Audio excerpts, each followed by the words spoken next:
Hello everyone, welcome to another video, and today we're going to be looking at underrated artists. Now, I originally did do a video of this a couple of days ago, but like a twat, I deleted it. Sometimes my brain is like, I sometimes think I haven't got a brain. I originally done one about Bebox Deluxe, Dave Edmunds, Saxon and Hanoi Rocks, but I've got no brain, so I deleted it. It's not the first time I've done that, but so this is going to be a shorter version of the original video, so I'll be covering two artists. So I may do a part two and cover more artists. Who knows? So the first artist we're going to look at is from good old Yorkshire, Saxon. It's good old Saxon. Now, Saxon are one of the leading titans of the British new wave of heavy metal. Get it right, British new wave of heavy metal. Yes, one of the best bands to come out of that scene. And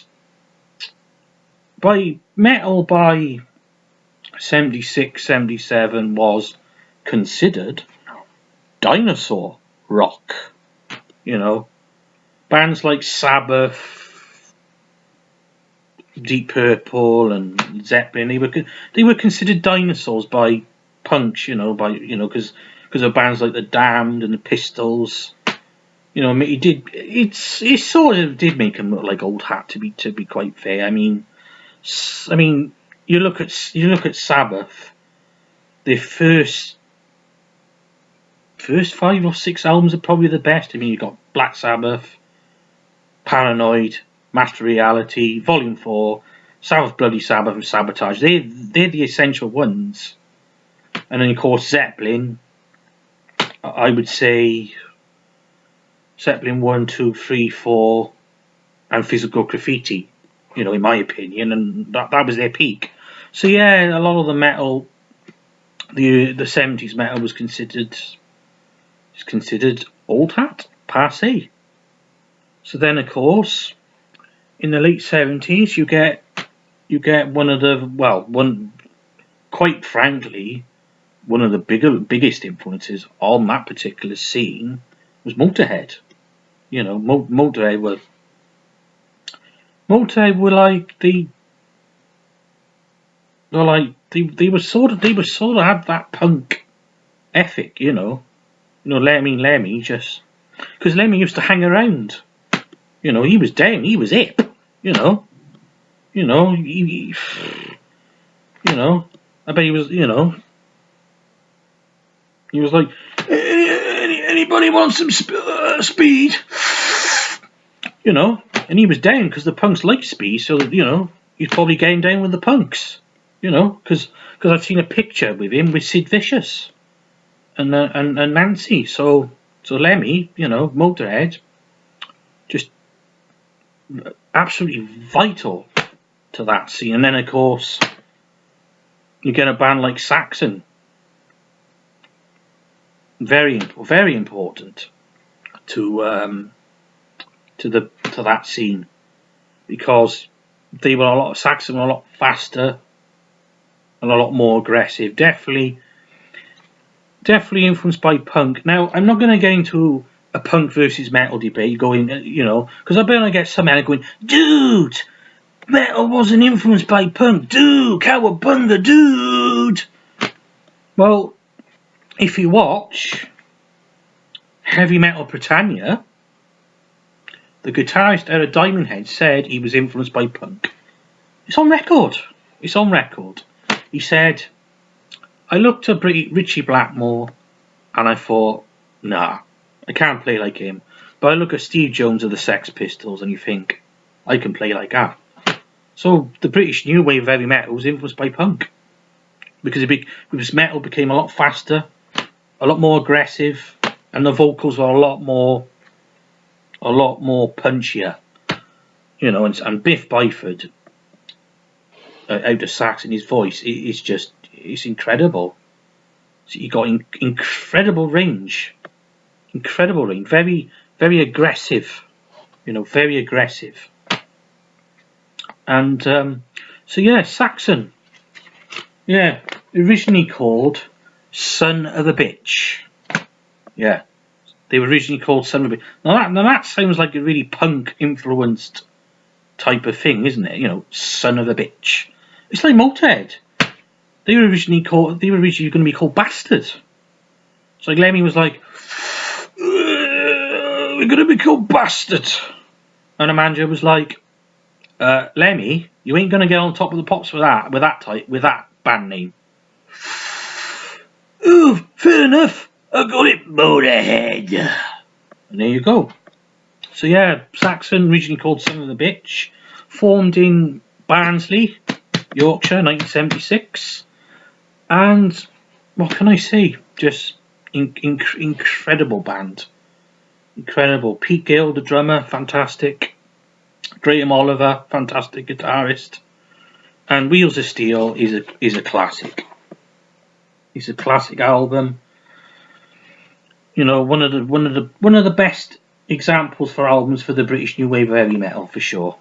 It's got Motorcycle Man, 747 Strangers in the Night, Susie Hold On, Machine Gun.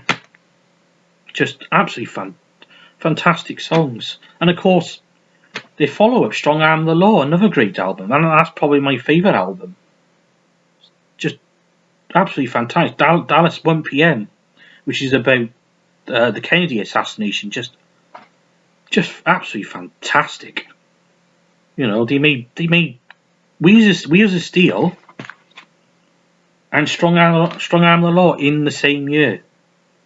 Just absolutely incredible. And 1980 for that particular metal scene was just incredible. On top of the pops, I mean, you had Girl School on there, you had Motorhead on there, you had Saxon on there.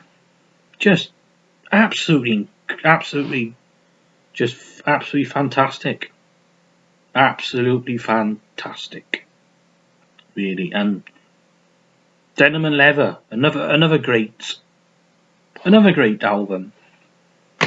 Eagle is Landed, the live album, absolutely fantastic it is. And Power and the Glory, the follow-up.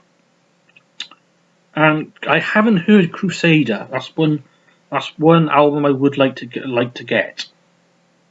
And of course, I've forgotten the first album as well. Saxon, the first album is great as well.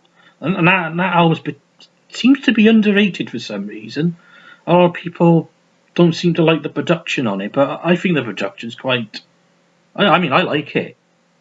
You know, I really do like it a lot. But so yeah, Saxon. Yeah, they're still going today. They're making a new album. I think it's gonna come out next year. I think so. Yeah, they are making it, and I mean, Saxon deserve a lot more credit. I mean, they did get some commercial success between 80 and 82. That was their. Then it could be argued that the British New Wave heavy metal peak was 1980 to 1982. You know, with Saxon and Diamond Head, another great metal band. Lightning to the Nations, what a fantastic album. You know, I mean, Am I Evil? Just, you know, covered that, and that's been covered by Metallica. Not that I'm a big fan of Metallica, but just, you know, absolutely fantastic. Lightning to the Nations, great. And of course, you've got bands like Venom, brilliant. Savage, Tank, Girl School, all these great metal bands, just, you know, a lot better than the mid-80s metal. You know, for me, 1980 to 84 is, for me personally, the best time for metal. You know, and you know, I mean, British new wave heavy metal, influential on thrash metal, speed metal, power metal. You know, just absolutely, you know, what can we say? You know, just absolutely fantastic. And this album is, if you ever get a chance, get it. You won't regret it. So yeah, Saxon deserve a lot more credit than they deserve. A lot more credit. So yeah, Saxon, awesome. And the last band we're going to look at is from Finland, and they're called Hanoi Rocks. Yes, good old Hanoi Rocks. What can we say about this band, apart from they're fucking awesome? You know, a lot of people would cite Hanoi Rocks as one of the first glam metal bands. Now, I would say their sound, to me, is not typically glam metal like Bon Jovi or Poison. It has that 1950s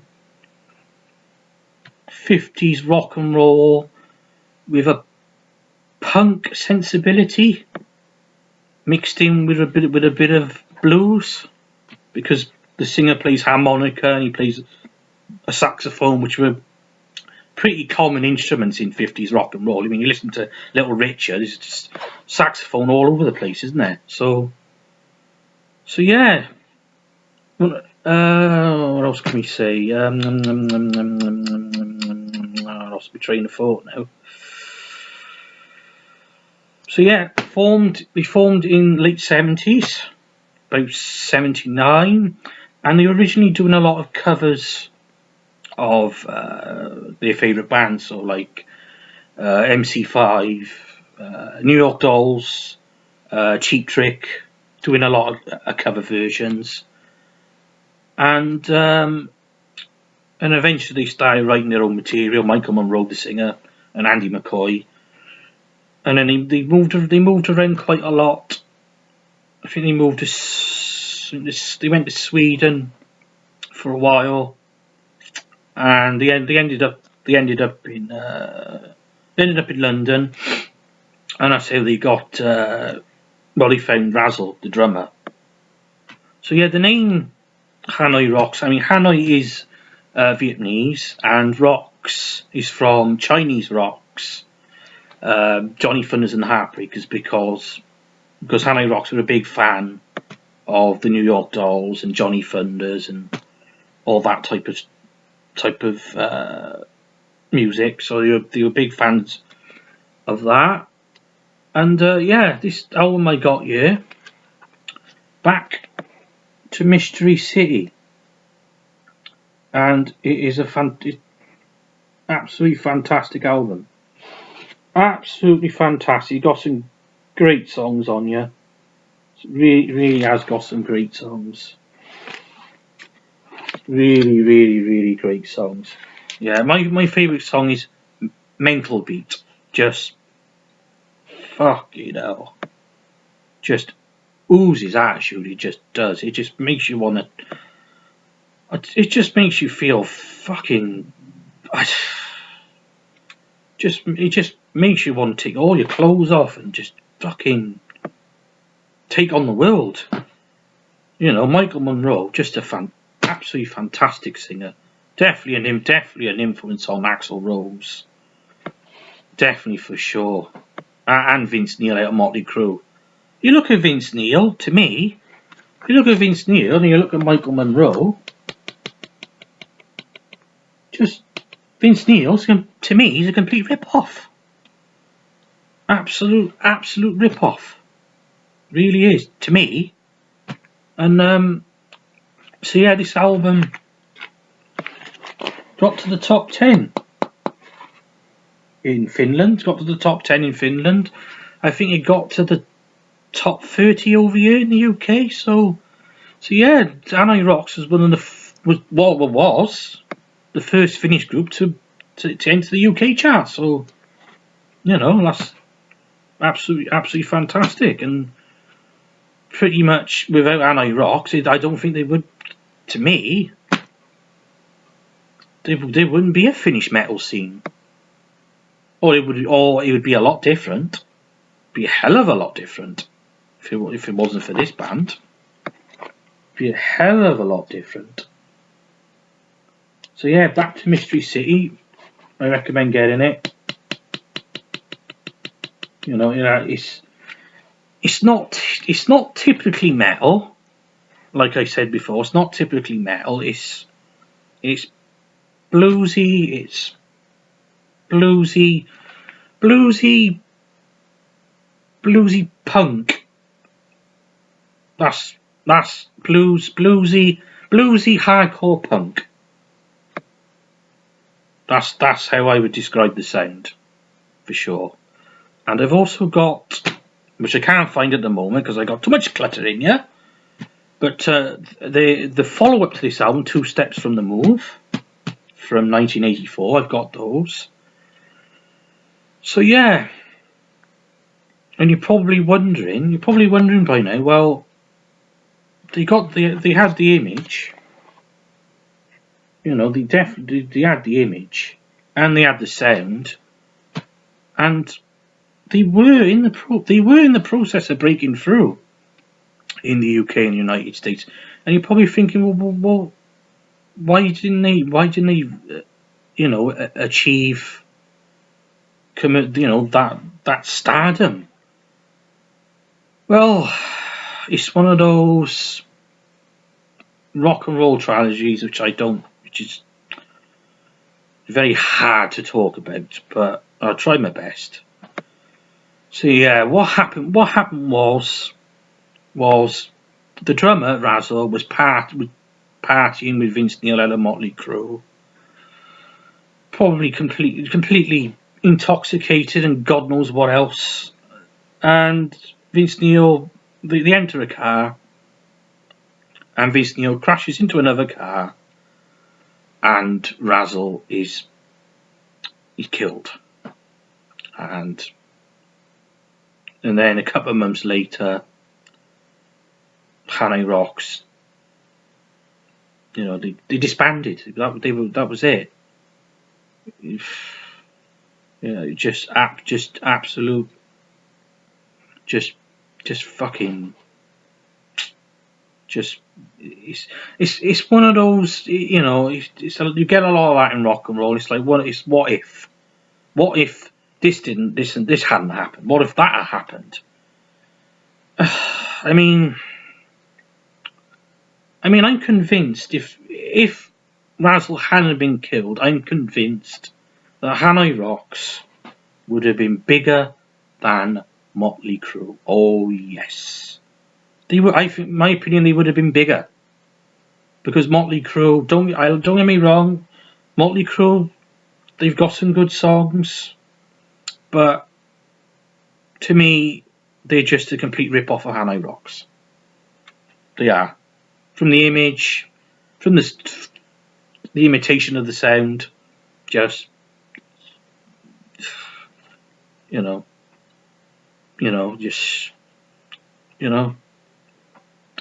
what can you do? What can you do? So yeah, these guys just deserve more credit, and they deserve more exposure. They really do. Michael Monroe, just a fantastic singer, and I haven't got any of his solo stuff. I might have to check out his solo stuff. And Andy McCoy, a great guitarist and a great songwriter, because pretty much Danny McCoy wrote most all the songs. So, you know, just a great band, completely criminally underrated and deserve more exposure and need to be more well known. They really do. They really do. They really do.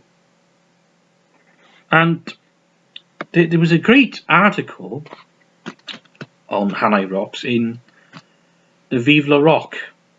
If you don't know what Vive la Rock is, Vive la Rock is it's a music magazine in the UK, and they've done a fantastic article on Hanoi Rocks.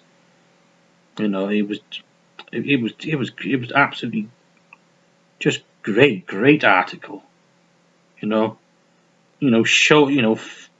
at least somebody acknowledges the fact that they broke a lot of ground for a lot of 80s metal. I mean, granted, some of the people they influence are shit. You know, like fucking Poison. Oh God. But they influence some great stuff, and you know, I can't imagine a Finnish metal scene without Hanoi Rocks. I just can't. So yeah. If you ever get a chance, buy this album. Buy it. It's a fantastic album, and you won't regret it. So yeah, I think I've waffled on enough again. So yeah, this was take 2, because I'm a twat and I deleted it. Probably worse this time off.